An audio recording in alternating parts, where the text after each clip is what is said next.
আগামী নির্বাচনে আমাদের সরকার গঠনের সমূহ সম্ভাবনা থাকার পরেও আমরা সবাইকে নিয়ে রাজনীতি করতে চাই।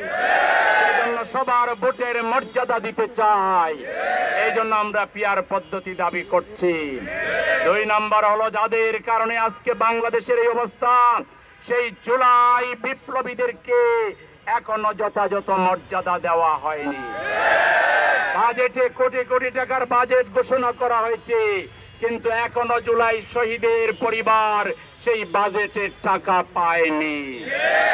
আমরা বলবো ওদেরকে লাইনে দাঁড় করাবেন না।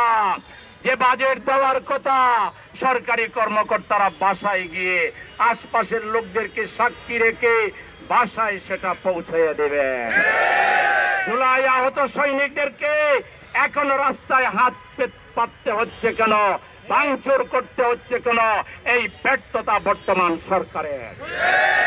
সুতরাং অনতিবিলম্বে আহতদেরকে সুচিকিৎসা দিতে হবে, তাদের পরিবারকে পুনর্বাসন করতে হবে। প্রবাসে আমাদের রেমিটেন্স যোদ্ধারা দিনের পর দিন তারা রেমিটেন্স পাঠায়, বাংলাদেশকে তারা ভালোবাসে, কিন্তু একটা ভোট দিতে পারে না। প্রবাসী ভাইদেরকে ভোটের অধিকার দিতে হবে। সংস্কার নিয়ে কোনো ধামাচাপা চলবে না। কোন রাজনৈতিক দলের পক্ষ থেকে ইচ্ছাকৃত সময় ক্ষেপণের কারণে সংস্কার যদি বিলম্ব হয়, নির্বাচন যদি বিলম্বিত হয়, এর দায় তাদেরকে নিতে হবে।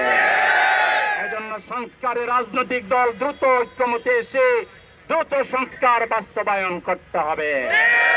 জুলাই ঘোষণাপত্র দিতে হবে, জুলাই সনদ ঘোষণা করতে হবে এবং এটা সংবিধানে অন্তর্ভুক্ত করতে হবে।